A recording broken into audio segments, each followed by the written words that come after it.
ಸ್ನೇಹಿತರೆ, ಎಸೆನ್ಸಿ all in one ಚಾನೆಲ್ಗೆ ಸ್ವಾಗತ. ವಿಡಿಯೋನ ಪೂರ್ತಿ ನೋಡಿ, ಶೇರ್ ಮಾಡಿ, ಲೈಕ್ ಮಾಡಿ ಹಾಗೂ ಸಬ್ಸ್ಕ್ರೈಬ್ ಮಾಡ್ಕೊಳ್ಳಿ. ಈ ವಿಡಿಯೋದಲ್ಲಿ ನಾನು ಸಿಂಹರಾಶಿಯವರ ಆಗಸ್ಟ್ ತಿಂಗಳಿನ ಮಾಸ ಭವಿಷ್ಯವನ್ನು ಹೇಳ್ತಾ ಇದ್ದೀನಿ. ಆಗಸ್ಟ್ ತಿಂಗಳಿನಲ್ಲಿ ಯಾವ್ಯಾವ ಗ್ರಹಗಳು ಬದಲಾವಣೆಯನ್ನು ಹೊಂದ್ತಾ ಇದ್ದಾವೆ ಅನ್ನೋದನ್ನು ನೋಡೋದಾದರೆ, 17ನೇ ತಾರೀಕು ಸಿಂಹರಾಶಿಗೆ ರವಿ ಪ್ರವೇಶ ಮಾಡ್ತಾ ಇದ್ದಾನೆ. 22ನೇ ತಾರೀಕು ವಕ್ರೀಗತನಾಗಿರ್ತಕ್ಕಂತಹ ಕುಜನು ಕರ್ಕಾಟಕ ರಾಶಿಗೆ ಪ್ರವೇಶ ಮಾಡ್ತಾ ಇದ್ದಾನೆ. 24ನೇ ತಾರೀಕು ಶುಕ್ರನು ಕನ್ಯಾ ರಾಶಿಗೆ ಪ್ರವೇಶ ಮಾಡ್ತಾ ಇದ್ದಾನೆ. 26ನೇ ತಾರೀಕು ಮಿಥುನ ರಾಶಿಗೆ ಕುಜನ ಪ್ರವೇಶ ಆಗ್ತಾ ಇದೆ. ಇದಿಷ್ಟು ಆಗಸ್ಟ್ ತಿಂಗಳಿನಲ್ಲಿ ಆಗ್ತಕ್ಕಂತಹ ಗ್ರಹಗಳ ಬದಲಾವಣೆ.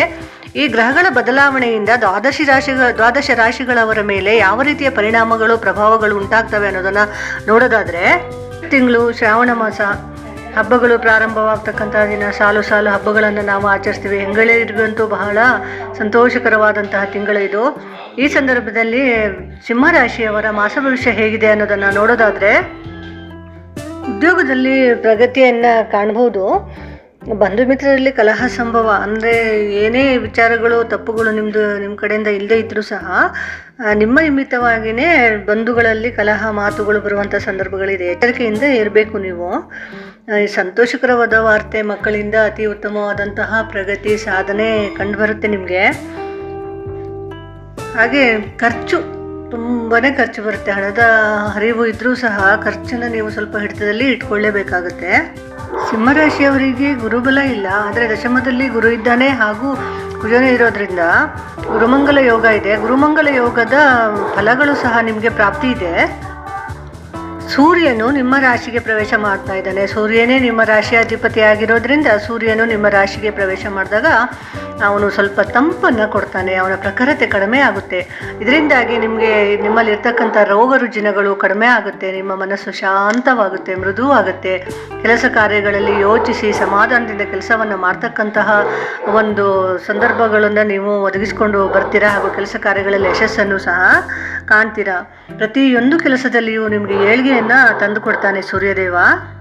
ಧೈರ್ಯದಿಂದ ಕೆಲಸ ಕಾರ್ಯಗಳನ್ನು ಮಾಡ್ತೀರಾ.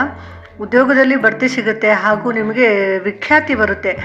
ನೀವು ಏನಾದರೂ ಕೆಲಸ ಮಾಡಿದರೆ ಅದರಲ್ಲಿ ಪ್ರಖ್ಯಾತಿಯನ್ನು ಪಡ್ಕೊತೀರ. ನೀವು ಹೆಸರು ಬರುತ್ತೆ, ನಿಮಗೆ ಹೆಚ್ಚು ಉನ್ನತವಾದಂಥ ಹೆಸರು ನೀವು ಗಳಿಸ್ತೀರ ಈ ಸರಿ ಆಗಸ್ಟ್ ತಿಂಗಳಲ್ಲಿ.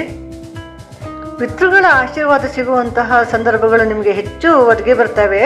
ಯೋಗಗಳು ನಿಮ್ಮ ಜೀವನದಲ್ಲಿ ಹೆಚ್ಚು ಇರ್ತಕ್ಕಂಥ ಯೋಗಗಳು ಹೆಚ್ಚಾಗಿ ಹಾಗೂ ಒಳ್ಳೆಯ ರೀತಿಯಲ್ಲಿ ನಿಮಗೆ ಒದಗಿ ಬರ್ತವೆ. ಶನಿಯಿಂದ ನಿಮಗೆ ಯಾವುದೇ ಪ್ರಯೋಜನ ಇಲ್ಲ. ತೊಂದರೆ ಏನೂ ಕೊಡದೇ ಇದ್ದರೂ ಸಹ ಉತ್ತಮ ಲಾಭ ಅಥವಾ ಇನ್ನೂ ಒಳ್ಳೆಯ ಪರಿಸ್ಥಿತಿಗಳನ್ನು ಒದಗಿಸ್ಕೊಡೋದಿಲ್ಲ ಶನಿ. ಗುರುವಿನಿಂದ ಗುರುಮಂಗಲ ಯೋಗ 26ನೇ ತಾರೀಕುವರೆಗೆ ಇರುತ್ತೆ. ನಂತರದಲ್ಲಿ ಕುಜನಿಂದ ಸ್ವಲ್ಪ ತೊಂದರೆಗಳು ಕಂಡು ಬರ್ಬೋದು ನಿಮಗೆ. ಒಟ್ಟಿನಲ್ಲಿ ಸಿಂಹರಾಶಿಯವರಿಗೆ ಆಗಸ್ಟ್ ತಿಂಗಳು ತುಂಬಾ ಚೆನ್ನಾಗಿರುತ್ತೆ. ಯಾವುದೇ ರೀತಿಯ ಪರಿಹಾರಗಳು ಬೇಡ, ಮಾಮೂಲಾಗಿ ಮಾಡ್ತಕ್ಕಂತಹ ಪೂಜೆ ಪುನಸ್ಕಾರಗಳನ್ನು ಮಾಡ್ಕೊಂಡು ಹೋದರೆ ಸಾಕಾಗುತ್ತೆ. ಒಂದು ರೀತಿಯಲ್ಲಿ ಬ್ಯಾಲೆನ್ಸ್ಡ್ ಲೈಫನ್ನು ನೀವು ಆಗಸ್ಟ್ ತಿಂಗಳಲ್ಲಿ ಮಾಡಬೇಕಾಗುತ್ತೆ. ಒಳ್ಳೆಯದಾಗಲಿ ನಿಮಗೆ. ನಮಸ್ಕಾರ.